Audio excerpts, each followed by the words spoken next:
Marty, I was a little late today coming, and I have no excuse because I don't have what you guys are going through in Alberta right now. Holy cow. How much snow did you get?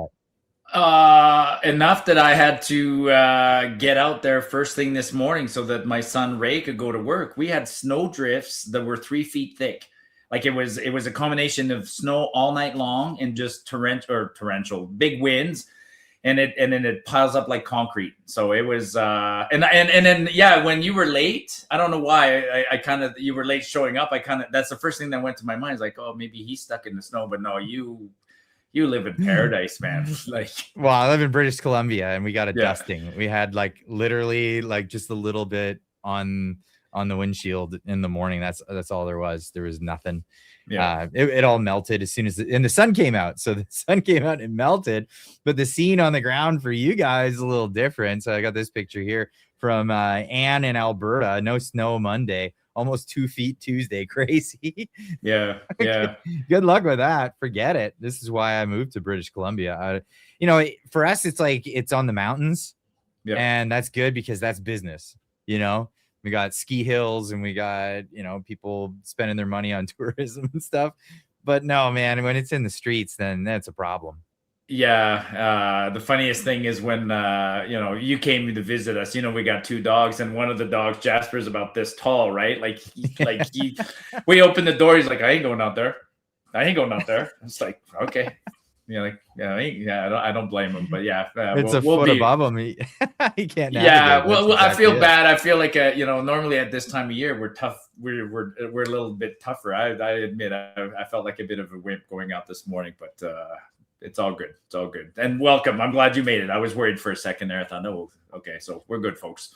Oh yeah, well, I was dealing with some of the stuff on the back end. YouTube, I think, is cramping down on some of the subjects that you can talk about. So I talked about that shooter that was at the ice rink, that story that took place, and that video got taken down. It got put in age restriction, which if for people watching recently, if you remember, two of my videos got age restricted from 3 years ago, and it killed my reach for 2 full weeks. I couldn't reach anybody new, and it was just starting to come back, and I did a video on that story, and I didn't use any graphic imagery or anything like that. It just it just got age restricted in the middle of the day.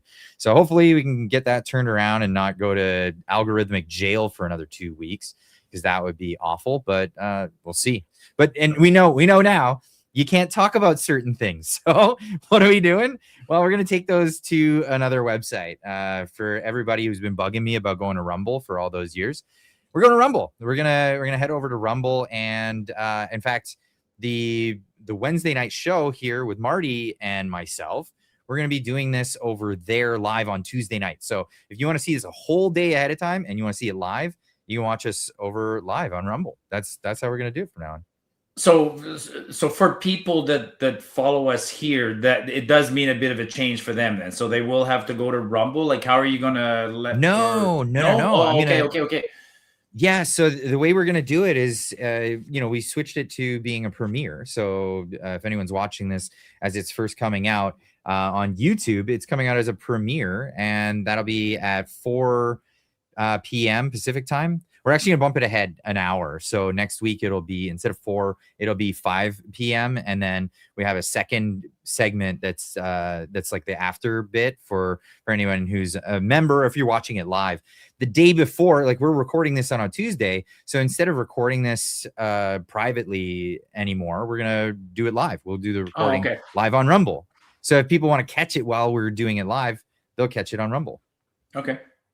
Perfect. Yeah. So we'll see how that goes. I know a lot of people have been asking for that, and people want to see it live. So we'll do it that way. I mean, you know what? I like having done this format twice now, 2 weeks in a row. This will be a third week. I got to admit, I kind of like the live format. I mean, live is pretty interesting, right? It's so I think we're blending and we're coming back to something that I think is going to be pretty cool. We'll plus it's a great opportunity. You got to YouTube is still one of the most censored platforms. It's sad that it is, but it's still one of the most censored platform. I mean, I cannot, like, you're watching yourself and you're on here all the time. I have videos that are old like yours and that got deleted in recent time. Like, it's, and they pretend, they say, well, it's just a cleanup. I'm like, no, somebody's complaining. That's what it is. It's somebody, whoever's complaining about you is at the same time maybe complaining a little bit about me. And then, but I'm not as active on YouTube. So anyways, let's move on. So cool. Yeah. So that's the way it's going to be. I got to watch what I say about, particular things. It was like that for a while. Remember COVID era, remember all these other things. It seems like we're moving into another era of that. It might have something to do with midterm elections coming up in November. That could possibly be part of it. So yeah, you never know what's going to happen. You have to take what you're given and adjust to it. And that's exactly what we're going to do. But let's look at something funny. Somebody who's not adjusting to anything. She hasn't adjusted to the real world, really. You gotta preface this because I haven't even seen it. You said cue this video up. This is Laura Babcock, right? I still don't know exactly who she is. I'm pretty convinced that she definitely is working for the Liberals. She has a weekly radio show and or a podcast, and every week she delivers just golden material that ends up being little clips that everybody shares on the internet, showing just how much of a lunatic she is. And every week I keep thinking she can't outdo herself, and now she's like, listen to this one. She's outdone herself.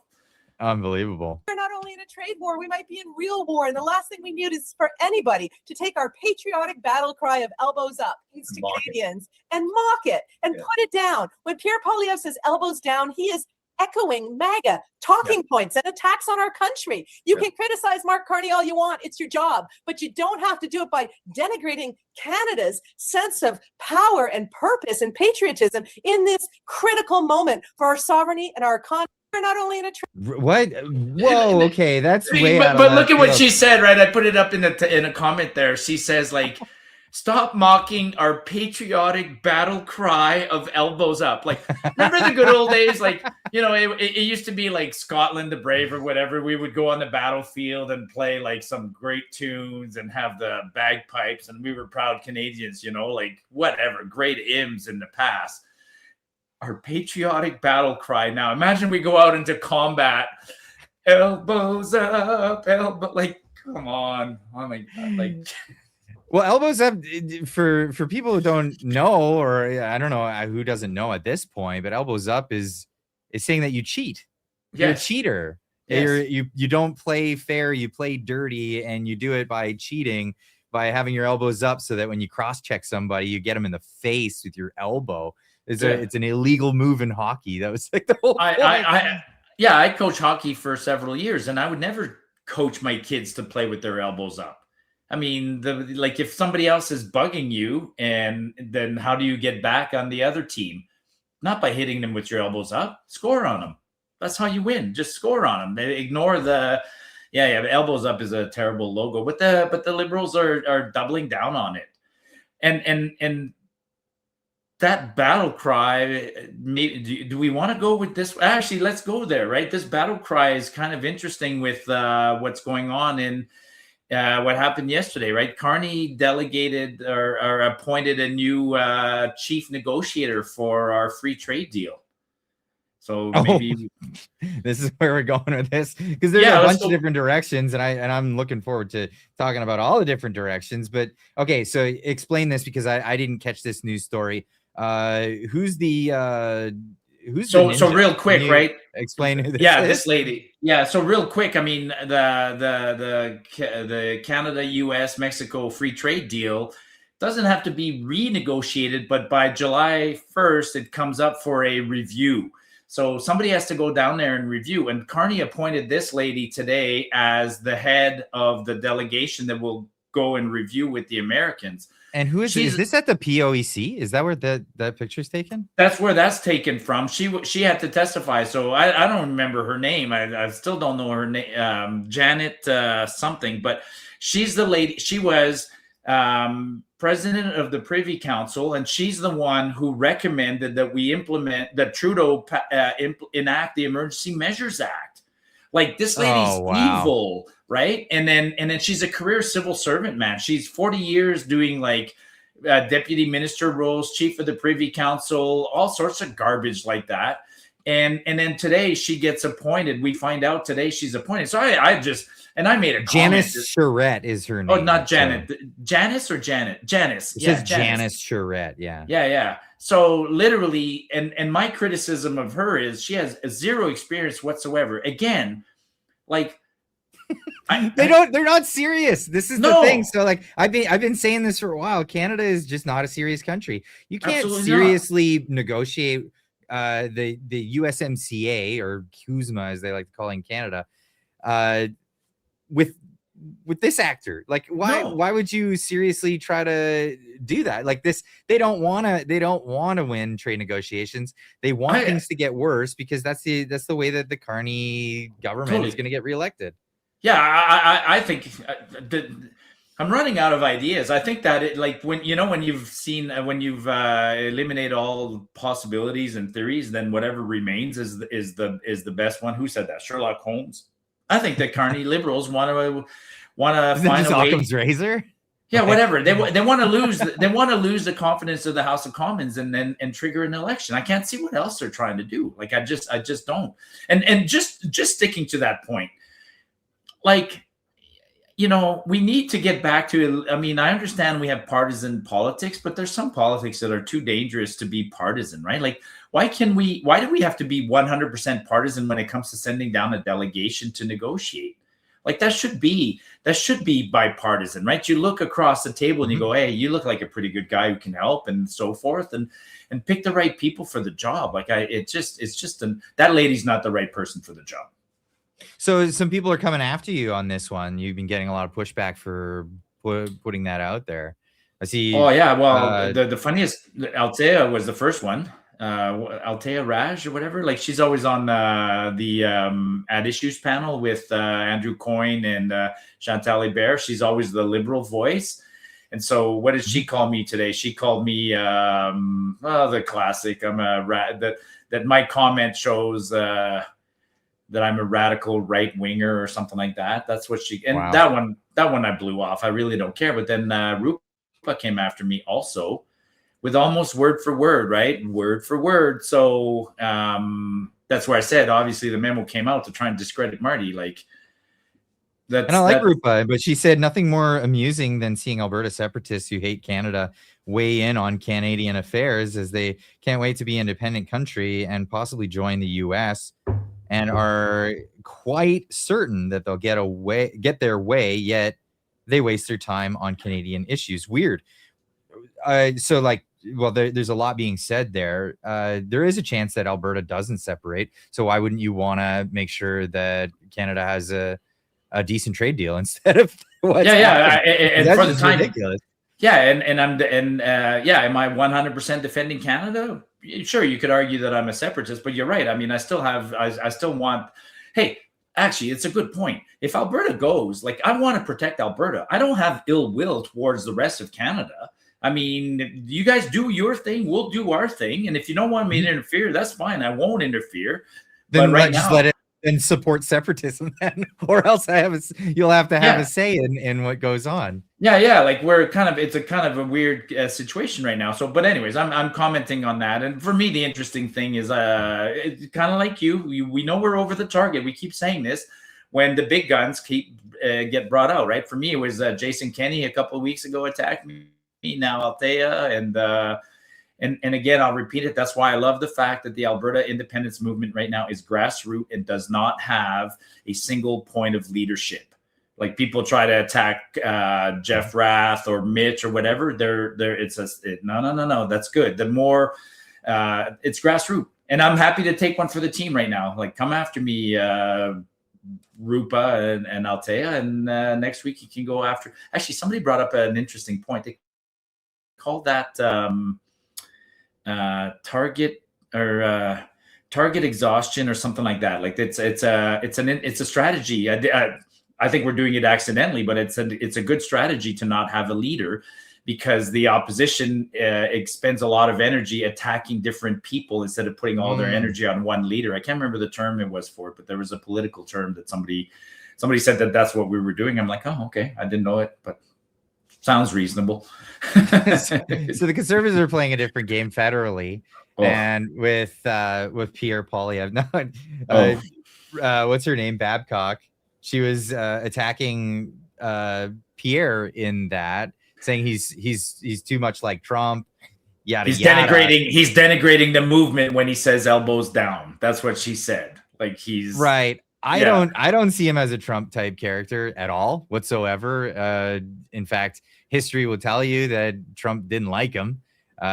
Trump said he's stupidly not a friend of mine. Some people on the conservative camp say that was an endorsement for Carney. Man, people will just interpret anything the way they want to see it. Yes. But that's the way that is. I don't see any of that. In fact, I see Pierre pulling some other new campaign. He's got this new video that popped out, and it's funny because I'm watching it from the outside, watching people's reaction to it, and it's just it's kind of cringy. Let's just be honest. So who's this Jing Hao? He's saying liberals are having hang on 1 second. Just set that up for us. Is there a video coming out? Like, is this part of advertising, or or it's just a clip? I have no idea. This is a clip that they put out on social media, and they're saying liberals are having a meltdown over Pierre Poilievre working out his workout video and finding endless reasons to hate on him. I don't know about you, but seeing a video. This video only made me support Pierre anymore. This didn't make me support Pierre any more or any less. I found it just cringy. Like, hey, check me out. Here I am working out like CrossFit bro or something. Like, I don't care. I don't care what my politicians do in their spare time. Well, yeah, no, I'm with you. I mean, they're whether it's Pierre. I mean, okay, so Pierre, this is a makeover. This is listen, what he's been doing in the last little while, trying to appeal to a different audience. That's pure politics. Carney does something on this side, right? Tries to appeal to the nostalgia and the boomers. They're all playing this. But what's more interesting than this is old style politics. What's interesting is people are fed up with this. People are becoming fed up, right? Like maybe that guy, Jing Lai, whatever, like, he says he likes it. But I think behind the scenes, most people are starting to get fed up with this. Politicians are playing. They're trying too hard to be politicians and play the audience and get win support in one group or another, and people are getting fed up. Yeah, I want realness. Yes, I want to see somebody come onto a 3-hour podcast and be able to, after 3 hours, still hold true to their message. That kind of thing. I don't care if you like to work out in your spare time. I don't care if you run marathons. The same with Carney. It's like, oh, it's cringe. It's cringe when you show me that stuff. I don't care about it. Some people fawn over it, but you're just really playing to the people that already like you. When people see something like that, the people who already like you, they'll be all riled up about it. Look how cool and strong our guy is. But the people who don't like him will just say, this is cringe, right? Turn around and say, this is awful. Oh, look at him. He's trying to do that. I just don't care. Like I said, it really is just about, can these people come out and just be real for once? Really sick of it. In fact, it was the Apple moment with Pierre Poilievre that really brought a lot of attention to him. So, getting out there, having a moment where he was just candid with somebody and called them out on their BS. People loved that. And where did that go? It went international. It went absolutely international. And now it's just curated carbo. Yeah. I think it's crazy. Well, I mean, and if we want to, let's stick to Pierre for a while. Well, actually, did we say this? Well, he's not on your side. He's not on your side. I guess that's what I was going to say. He's stuck. They're both actually. Again, the next few months are going to be interesting, right? So let's stay with Pierre. I mean, Pierre today made a bold statement. I don't know if you have that clip, but he was asked. I do. Find that clip and then let's chat about that for a second. Yeah, so Pierre was asked on Alberta separatism, and here's what he had to say. If any of your MPs were in favor of Alberta separatism, would they be allowed to remain in your caucus? We are entirely a Federalist caucus. I have not had a single MP express that view. And as for myself, I'm a very proud Federalist, born and bred Albertan, and we will be fighting for a united Canada. And we hope that Quebecers, Albertans, and all Canadians will unify around our beautiful flag and our love of country. So like total no support for or not even sympathy or empathy for people who are just done with it, right? I don't know if he was put on the spot and he decided that he needed to answer, or if he's got a strategy behind this. I mean, that's a bold statement. Sure, I'll respect it. I mean, he's a federalist. That's cool. And most, I think most if you're going to run for the, you're taking an oath, right? Right. He took an oath to the king to protect the Constitution and try and keep the country together. But boy, I've been canvassing for 12 days in a row now, and I'm talking about that with people. Albertans are actually saying if there was an election this year, most of them would, not most of them, but a good chunk of people I've talked to said they would either spoil their ballot or vote for another party, but they would not support Pierre. And I don't think this helps today. Like, he started losing support when they came here last month, doing their little theater with the their annual convention here in Calgary, and then that's just going to lose them a lot of support. That backfired. That backfired pretty bad. Like, I'm not sure what they were trying to accomplish with that, but it was, first, Pierre parachutes into Battle River Crowfoot. Yeah, parachutes in, takes over what was an MP that was very popular in the riding. That guy steps down, says it wasn't for the party, it was for the country, which is like, come on, you're not pulling that one on anybody. And then he made a promise that he's not gonna run in Alberta afterwards. Like, it's just like a kick in the teeth to everybody in Alberta. So, I've said it. If there's an election coming up and the MP or the guy who runs for the Conservatives in my riding, if he does what the last guy did, don't show up for the debates, don't show up for anything, just ignore everybody, hide out in secrecy, don't talk to the media. Well, I'm just going to spoil my ballot. Like, I'm not going to not vote. I'm going to go vote, and I'm going to vote for nobody. That's what I'm going to do. I'm not going to vote for somebody who can't get off his ass and show up for a debate. Like, what are you doing? And we've heard that was what was demanded of them from the campaign. That's what some people are saying. Some people, say what you want. Yeah, toe the line, they were told, right? Don't. That's not a what line is that? That is the dumbest line I've ever seen. You're in a campaign and you don't show. No show campaign. Wow. And we're wondering why they lost. Yeah, well, and then if you look at the polls right now, again, polls are polls, but I mean, if you look at the polls right now, the Liberals, the NDP are decimated. The NDP are completely decimated. Like, they're non-existent at this point. They're not coming back. They're not coming back. They don't even poll. So there is no splitting on the left. There's no splitting. So it's Liberal versus Conservative at this point. The only splitting is a little bit of Bloc Québécois, but otherwise it's Liberal versus Conservative. And Carney keeps saying he's not going to call an election. Every time he gets asked that, he does it smirking. But he's doing a lot of things that look like he wants to lose the next what do you call it? Confidence vote. No, he wants to lose the next confidence vote and then use it as an excuse to go into an election because he's leading by far. When is the next confidence vote, Marty? When does that occur? Probably the next budget, which is due like, it's so weird, man. Like, the fiscal year 2025 2026 ends on March 31st. So this current budget only has 6 more weeks in it. And by the way, last week I made a mistake, right? I told you that the budget hadn't been approved. No, you were right. The budget has been voted on, but subsequent to the budget being approved, there are no requisition bills. So there's no, even though the budget was approved, they put nothing in motion to, all the bills that have been passing, like C7, 8, 9, whatever. None of them are trying to advance what was in the budget. Anyways, it's all becoming relevant because this year's budget is done in April. I mean, what the government is currently undertaking right now is preparing the 2026, 2027 budget. Like, and it's So I was listening on the radio going to work this morning, and they were talking about the British Columbia budget.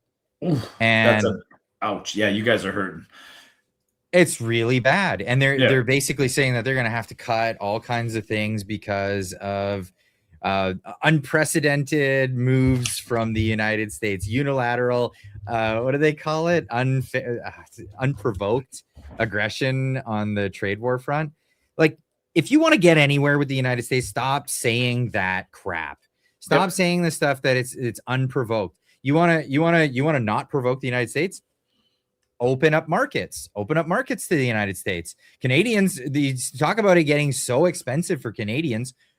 How about car insurance? British Columbia has only one car insurer. That is ICBC. That's a government insurance. Open it up to American companies. They would be happy to come in. I think Donald Trump would give a little bit of concession if you made a move like that. How about if American banks were allowed to come into the province and operate? You know what?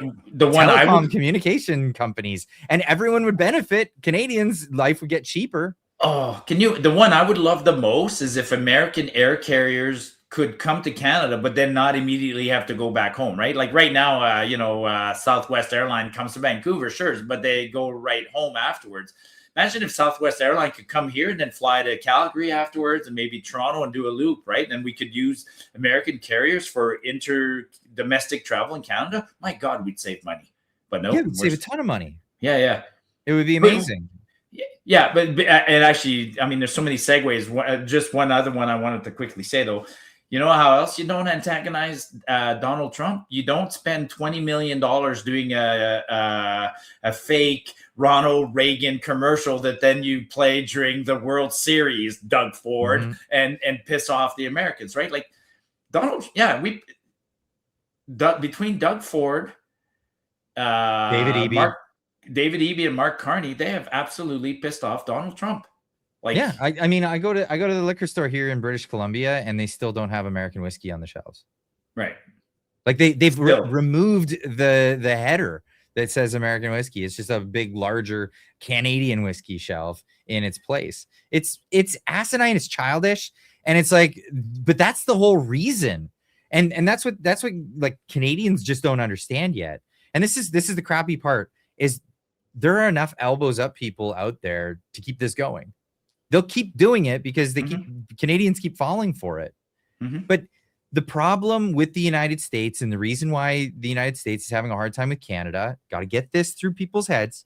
It's because of actions like Canada is doing more of. So Canada has put restrictions on U.S. goods coming into the country on so many levels. And the response to America saying we don't like that, stop doing that, is they do more of it. Are you kidding me? And then you have the gall to turn around and say that this is an unprovoked action, an unprovoked attack on Canadians and the Canadian economy. Get with it. Get with it. Unreal. And so because of that, inflation has gone through the roof. And to get back to Pierre Poilievre, he did a little speech about it today. Here's a clip from Table Salt that he put up on X. This is Pierre Poilievre saying that Canada is now in a hunger crisis. This morning, we got some terrible news from Statistics Canada that food price inflation has now hit a spectacular 7.3%, by far the worst in the G7, twice what it is in the United States, and twice what it was when Mr. Carney took office. He promised that he would be judged by the prices at the grocery store, and here we are a year later, and those prices are rising at a world-leading rate. Canadians deserve affordable food that they can enjoy with their families, food that will nourish their bodies, not hunger and desperation. What we have now is a hunger crisis in this country. 2.2 million people lined up at food banks. We've seen food prices rise at near record rates, and that those prices are accelerating. And so I wrote the Prime Minister a letter today proposing emergency measures to reverse the inflationary policies that the Prime Minister had. We don't need emergency measures. This is the crazy thing. We need to open up the border and open up for goods from America to come in. I mean, if we're Canadians are paying what, like $6-7 a gallon for milk? It's freaking $3 in the US. Like, we're just paying get rid of that $10 dairy for cartel. Get rid of all these trade restrictions. It's Canadian trade restrictions that are causing food to cost more money in Canada for Canadians. well Get with it. It's that, but it's also the out of control government spending, right? Yes. Like they're still not. I mean, they look at BC, right? So you guys did your budget, and your budget is projecting, I think, a $9 billion is a $9 billion deficit for this year and 13 for next year. Alberta's an doing increase, and they're saying that they're cutting back, and there's an increase. It's crazy. Yeah, all the provinces are doing their budgeting right now. Same with Alberta, and it's completely out of control. I mean, that's the food. Yes, in the case of food, you could ease the problem by opening the border, but we need an overall bigger. We need measures, I mean, look at food. Like, they do one thing that creates a problem. Like last week, Carney stood up on stage and he's all happy, right? They rebranded the GST credit as the food insecurity benefit, and then he's bragging about, like, we're offering, he's basically offering food stamps to 12 million Canadians. That doesn't solve the problem, because then this week, the parliamentary budget officer, he has no choice. And he publishes a report, like, what is Carney's increased food stamps going to cost? And it's like another $8 billion. So it's just, they just keep spending. I'm actually going to do a post on this tomorrow. I never finished what I was working on it today. I used artificial intelligence today. I went to Chat GTP and I'm like, give me a plan for reducing Ottawa civil service and federal budget by 25%. And it gave me one. And I was proofreading and it looks pretty damn good. I mean, oh God. Wow. Now you got me on another topic. I didn't even think about this one, but the parliamentary budget officer published a report today, and on the cost of what an employee for the government costs, an individual employee, and they ranked them by department. An individual employee working for the most highest paid civil servants right now are the ones who work for Justice Canada, $250,000. Guys at the CRA, like employees of the Canada Revenue Agency, there's like 70,000 of them, and on average with benefits, they're like $147,000 per person that we're paying. An army of clerks that could be replaced by artificial intelligence. Yes, absolutely. Like, yeah. Yeah, don't learn to code, kids. Actually, you don't need to code anymore, because that's if you want a job, do what he's doing. Learn to replace brakes on cars, man, and remove stubborn old rotors and bearings that are welded to hubs, and figure out how to chase a short circuit, right? In your electrical, man, that's a skill in and of itself. Yes, chasing a short in a car nowadays. Like, sounds like you have that, my experience. Yeah. Yeah, not easy. No. So, but this is the thing, and it's only going to get worse with food inflation numbers coming out at 7.3%, which is just absolutely crazy. You and we talked about this, the basket of goods and how it works. So for those that are maybe new to the channel and haven't heard all this stuff before, or don't know how economics are measured, inflation is monetary supply expanding. That's what inflation is. That is the actual definition of what inflation is. But the way they measure it is through a basket of goods. How much does that basket of goods go up over time? Now, the problem is no government in the world has the same basket of goods.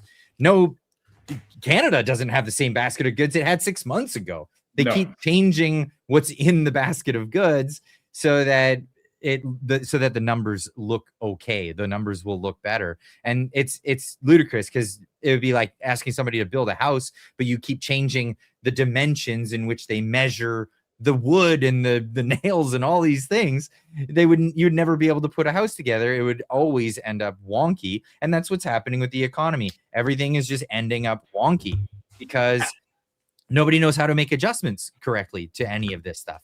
Actually, just for shits and giggles, because it is so fresh and it came out today, Go to the top of my Twitter page. I think you probably have it open, and just pop up that graph of inflation that was published by the government, because I want to highlight how they are exactly to what you just say. I want to highlight a problem that they've exposed and that they're trying to deal with right now. So go to that graph.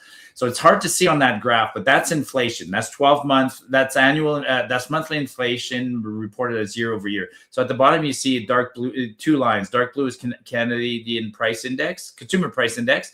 And the light blue line is CPI excluding the effect of indirect taxes. Because last year, a year ago at Christmas time, remember they gave us a GST break on toys and some foods and restaurant stuff like that. And while they gave us that break on GST, you know what happened? Price of goods went down 5%. Of course, it went down 5%. You took away the GST. But now, a year later, the 12-month inflation looks worse because the starting point for the 12-month was the period when the GST was removed, right? So now they're like, shit. Now we got to explain that inflation looks bad because we took away GST for away. So now they're doing those 2 graphs. They screw themselves in the foot with this one all the time, man. They keep messing with it. And now they have to admit, thinking, right? Yeah, well, now they have to admit, right? How many times did we hear from the economists at the government of Canada that, oh no, the carbon tax doesn't contribute to inflation? Bullshit, it doesn't. Oh, the GST doesn't contribute to inflation. Bullshit, it doesn't. It's compounding. It's added on every, it's inflationary. If it raises prices, it's inflationary. Yeah, if it raises the cost of delivering the food by truck, it's going to add to somebody's absorbing that, and it ain't you and me. Or sorry, it ain't the producer, it's you and me, right? Like if delivering the butter to the Costco means that the truck has to pay carbon tax on his fuel, he's passing that on, and the cost of butter goes up. So yeah, Canada is like, hey, can we stick just on one more? I got another. No, not another graph, but another inflationary thing this morning, right? Okay. Yesterday, quietly, the government of Canada put the $5,000 subsidies back on electric vehicles. They only took it off last year because they ran out of money, right? They ran out of money, so they took it off. And now it's a new budget year, so what are they doing? They're putting it back on. $5,000. And what is $5,000 subsidy on an electric, but it has to be like under 50 grand, right? Sure, it has to be under 50 grand. Actually, no cost limit if you buy an electric vehicle made in Canada. So I don't know who makes electric vehicles in Canada. Nobody. Apparently, there's 2 models being made somewhere in Ontario. There are 2. So not currently, nothing that currently exists on the market. Maybe not. Somebody mentioned, I think it was the Chrysler Pacifica or something like that. Anyways, there's 2 models that were that have an electric version. Anyways. Oh, okay. So not a Canadian vehicle. No, a Canadian and there's a car assembled. Like I think there's a Toyota assembled in Ontario somewhere, and there's an electric version of that car. On that one, there's no price limit. So if you buy that car, which is already going to be overpriced because it's made in Canada, if you buy an overpriced Canadian-made electric vehicle, then you'll get a $5,000 subsidy. But again, $5,000 subsidy, that's wealth transfer, because you and I aren't buying electric cars. I live in Alberta, man. Like, we're not buying electric cars here. So Canadian, it's like Alberta, the Charger Daytona. Did you find it? Yeah. Yeah, the most current example of a consumer passenger vehicle is a Dodge Charger Daytona, a fully electric coupe, battery electric vehicle. It's built in the Stellantis plant in Brampton. Okay, there you go. Yeah, I guess they haven't moved that one yet. So if you buy that car, regardless of the price, like if it's more than $50,000, it doesn't matter. You get the $5,000 discount. I don't know how I don't know what else you would buy to get the $5,000 discount. I don't even know if it applies on Chinese vehicles. But anyways, it's another example. It's that's as long as that car is manufactured in Canada, because like there are so many plants in that area that have been closing up shop and moving to Indiana or Michigan or different places, Ohio. Like that's happening. That's absolutely happening. And why is it happening? Is what's happening because the US is putting pressure on these companies, saying move your manufacturing to America. employ Americans. And Canada's response is propaganda ads during the World Series. I mean, I know I'm beating a dead horse, but it's absolutely ridiculous that this is something that's going on. And so what good is that rebate? At the end of the day, I mean, the rebate is you're just going to raise taxes to pay for it. Well, the other thing we know that happens at the end of the day is that the manufacturers, then the retailers, then add they'll add $4,000 to the price of the car, knowing that somebody's getting a $5,000 rebate anyways, and then the whole rebate doesn't go to the buyer. Like it will get lost. I mean, that's just the way it is. It shouldn't happen anyways. If the technology was good, why would I subsidize somebody to buy an electric vehicle? I don't understand. Why are we having to subsidize somebody to buy an electric vehicle? It doesn't make sense to me. No, it doesn't make sense at all. And it's just government picking winners and losers, and that's all that is. And I'm not keen on that. I like free markets. Free markets end up with lower prices in the long run, and everybody's happier. If people want electric cars, people will make them. That's how Tesla became a company. People wanted them, and so Elon Musk commissioned that and made it. Actually, became the first automotive company to come out of North America since the big three. Like first one in 100 years. That's an accomplishment.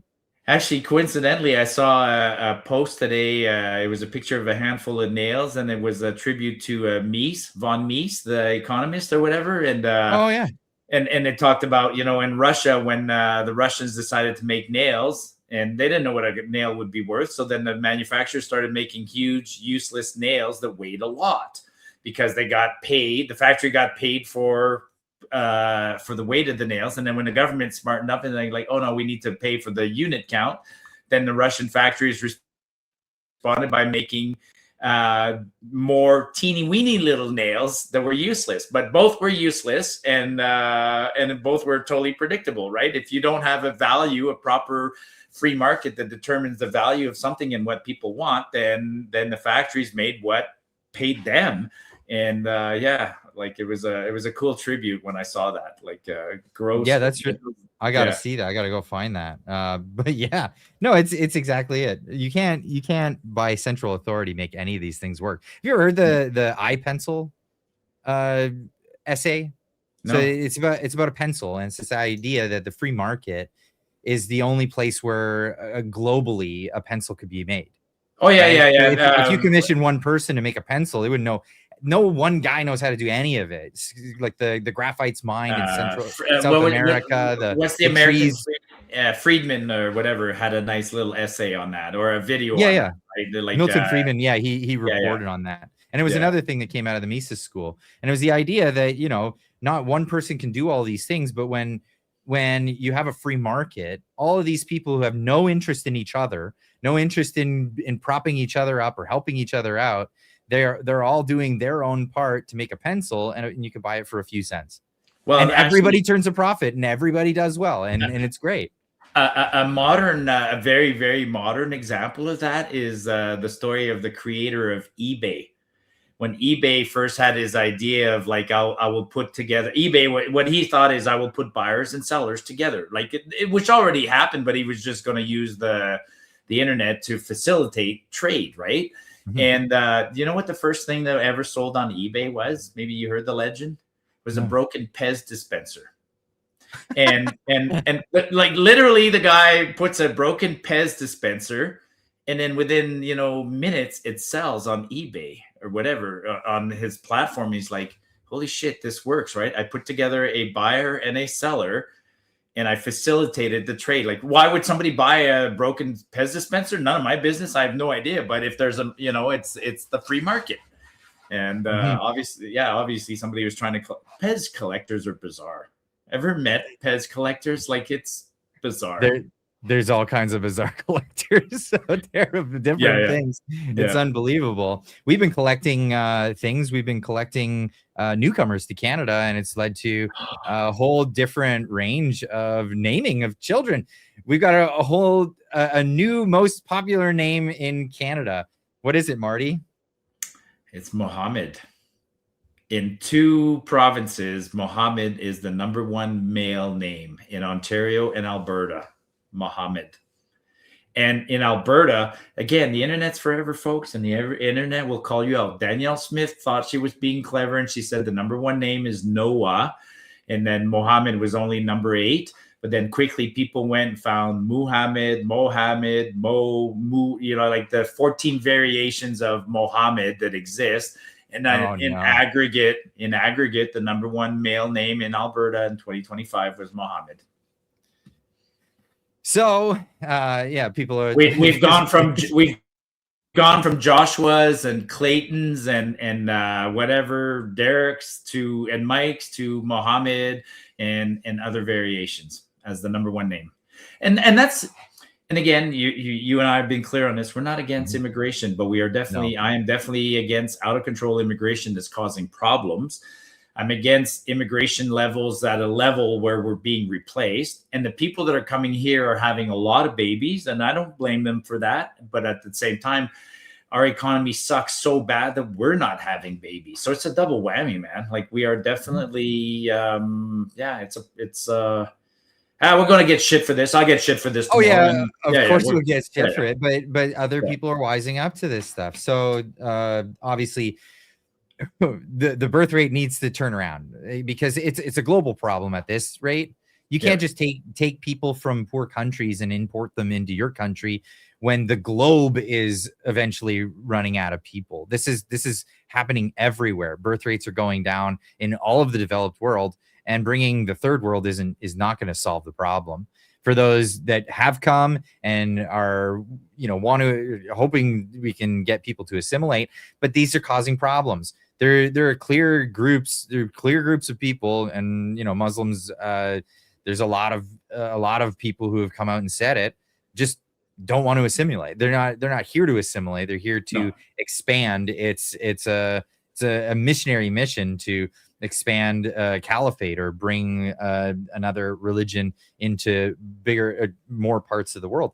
Now, other countries are wising up to this. Japan has recently made some decisions to say, no, we're not actually going to even allow this at all. In fact, Japan just unveiled new anti-Islam laws. They banned halal. The large mosques are no longer going to be allowed. Calls to prayer? Nope, not happening. Not in Japan. Praying in the streets? Nope, not going to happen. They basically said Islam is not welcome in Japan. Go home. And this is, or it's welcome, but in moderation. It's welcome in moderation. Don't, I'm for that, man. Like when I see that going on in Montreal, where they occupy a street and they pray in the street, that's confrontational, man. It is that, we've given you the mosques. Like I actually went to sign. I went to an event the other day where it was at a hockey arena. It was a petition signing event, right? So there's hockey going on, but it's a community hall, and so there's also a little space. And then I look over there and I see a whole bunch of people, and that's what they were doing. They were praying at the community hall. I'm like, that's okay. Where possible, we can accommodate. But if we have to, I'm not opening up the street and blocking traffic so you can roll out your carpets and spray and pray in the middle of the street. I'm not doing that. No, you have your churches. You can go to them, and we don't have Catholics bowing down in the streets. Catholics bow on and kneel at the altar at their churches. They don't go doing this in the streets. It's provocative. It's there to cause problems. That's the justification behind it. And there's also a new party in Britain. Have you heard about this, Marty? No.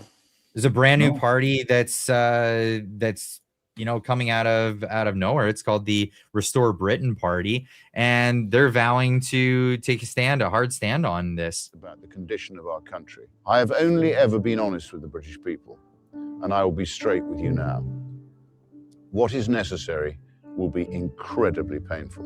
But for the first time in a very long time, voters will have a genuine alternative which is truthful with them about the scale of what now has to be done. The first priority is to control who comes to our country, and more importantly, who stays in our country. Restore Britain will not just stop mass immigration, we will reverse it. Every single illegal migrant will be securely detained and then deported. The message will be unrelenting. If you are in this country without our permission, you will be removed. For the foreseeable future, far more people must leave Britain than arrive. If a foreign national is unable to speak English, lives in social housing, claims benefits, refuses to work, fails to integrate, commits crime, or even actively hates our way of life and wishes to do us harm, then they must leave or be made to leave. Restore Britain will make our communities safe again for women and children. That I promise you. If that means millions go, then millions go. We're constantly told that the economy needs vast swathes of low-skilled migrants. We know that's simply not true. What we need is to get millions of healthy Brits back into work. A radical overhaul of how welfare is delivered. Protecting those in genuine need, but not funding healthy shirkers to live off the back of hard-working men and women. So it's harsh on the immigration thing, but it's also harsh on people who are just lazy. This is it's a step in the right direction, I believe, because it's not like some of the people who've been running around throwing remigration signs on bridges, just saying get rid of brown people, don't like them. It's really a focus on we need to reorganize society, and we need to reorganize society in a way that made us great in the first place. And if we're able to accomplish that, then we have a future. If we don't, we see the direction that things are going. It is circling the toilet bowl. And I mean, Britain, Canada, Australia, all following the same path. Something needs to be done. The United States are completely on the rising side of all of this. The United States is taking action, and it's going good. Yeah, no, I'm glad that the UK is waking up, because I often use that. I always tell people, like, if you want to see what's going to happen to us in the near future, just go overseas and look at it. So if the UK is smart enough to reverse, good for them. And yes, you're 100. Like, one of the measures that I like to point out all the time, like everybody always goes, unemployment is whatever X, right? The number that's more important is employment. The labor force in this country, like, it's only 60% of people who can work are working. It should be higher, right? It used to be like 75, 80%. So everybody says, no, there's no jobs. No, it's because people don't want to work. Like, and we've talked about this, like, there should be nothing wrong with going to work at Tim Hortons or McDonald's and learning skills and progressing and using it as a stepping stone to a better job. But people don't want to do those jobs because we've made it possible for them to just sit at home and collect welfare. Like, we've created this problem. And so, eliminate. I mean, there would be an incentive for companies like McDonald's and Tim Hortons and all of that if there was no alternative to the labor force that exists in the country. If you can't entice the youth and maybe single moms that are done with their kids and want to take a part-time job, that kind of thing, if you can't entice them, you can't have a business. Like, you just won't have employees. That's it. But instead, they lean on the political class and they say, give us a loophole so we can get a bunch of foreigners in here so we can basically have slave labor. This is what they've done for so long. And they need to lean in another direction. Yeah, and that's being exposed too, right? The to qualify, like, a business to qualify needs to do like a labor force assessment and get it approved. And there's no valid reasons in some areas. Like, I live near, the little town where I live nearby has like people singled out one of the manufacturers of trusses. It was one of the big employers in town for the longest time, and suddenly they weren't employing anyone because they made the analysis and the claim that there was no labor and that therefore they needed to hire temporary foreign workers. And everybody's like, you're full of shit, man. There's armies of guys here who can yield a hammer and build trusses. Like but why do they want to use temporary foreign workers? Because their margins were getting pretty tight. And so they get away with them. They can take advantage of that, absolutely. Of their situation. Yeah, and I've said that publicly to a lot of people, especially these days when I'm canvassing and stuff like that. I refer to the people working at Tim Hortons as sort of slave labor, and people go, "No, they're not slave labor. They're here willingly." I'm like, I think there's a The UN made they wrote a report on it, and they said that what's happening in Canada is slavery. It's akin to slavery. It's a modern indentured servitude, and a lot of these people are scammed. They have debts because, you know, the people that brought them over, they had to pay this massive payola. A lot of it's illegal. It's run like cartels. It's really, really disgusting what's happening in Canada. If that was removed, what it would do, and I would love to see what could happen from it, because you would see these companies going into high schools and trying to recruit kids. You would see an effort, instead of going into the you know, the parliament buildings or lobbying government, they'd be spending their time trying to talk to kids, trying to talk to go to even like like Walmart does. They'll hire elderly people to come in and be greeters and give them, you know, medial task jobs that they can do that's supplement their income, that kind of thing. This will change in the coming years. I think AI is going to be a game changer for that. But we're running out of time. Let's do one last story, and I think it's a beautiful segue for all of this. Find a picture of Don Cherry, or maybe the story of Ontario. So Don Cherry, folks, right? You guys know, almost everybody here knows Don Cherry. Don Cherry's 92 years old. He's not doing very well from a health point of view. He stopped doing his podcast. Don was the host of the, Hockey Night in Canada forever. He was a player in the NHL, but he was more famous as a coach.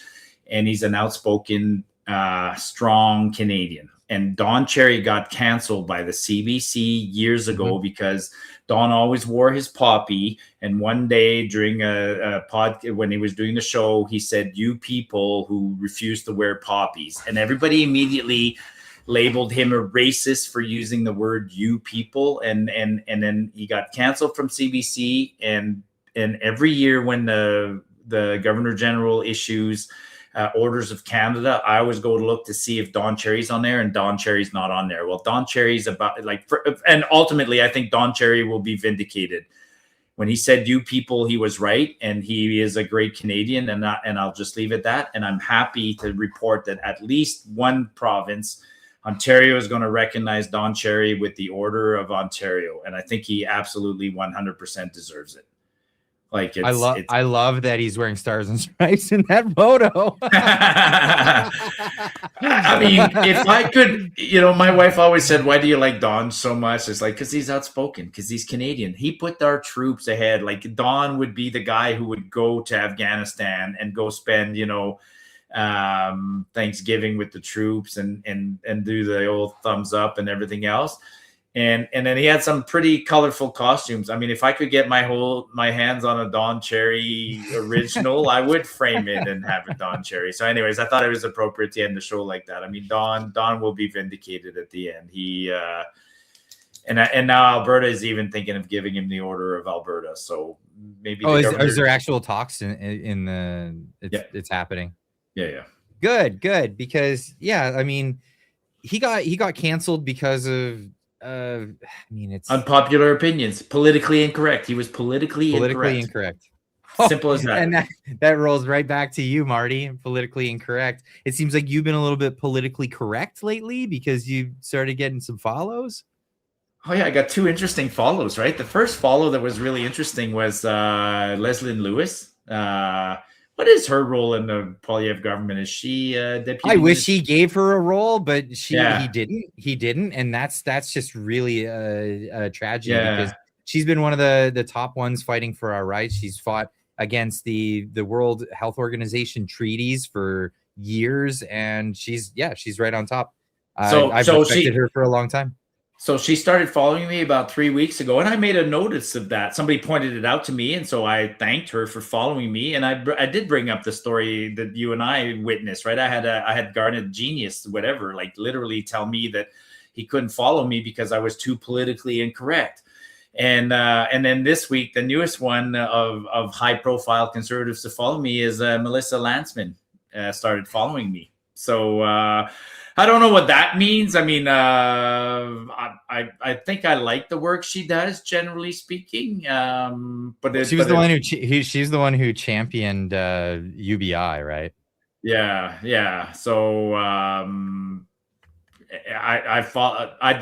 wasn't following her, but she's following me. I definitely was following Dr. Lewis. That's a fact. So Danielle Smith has always followed me. Actually, I joke about that, right? I have more followers than David Eby. I know you do for sure. Yeah, I have more followers than David Eby. But So. yeah, before you go championing her positions, this was Melissa Lantsman just a few years ago saying that UBI is something that the Conservatives can really embrace. Well, there's some political parties now saying, Melissa, that they want to have this as a steady thing, the minimum income. Well, you know what? I actually do somewhat agree with that. And there's a conservative position on this. The universal income benefit, the thing that you're talking about, where you're giving people a living wage, that's going to come.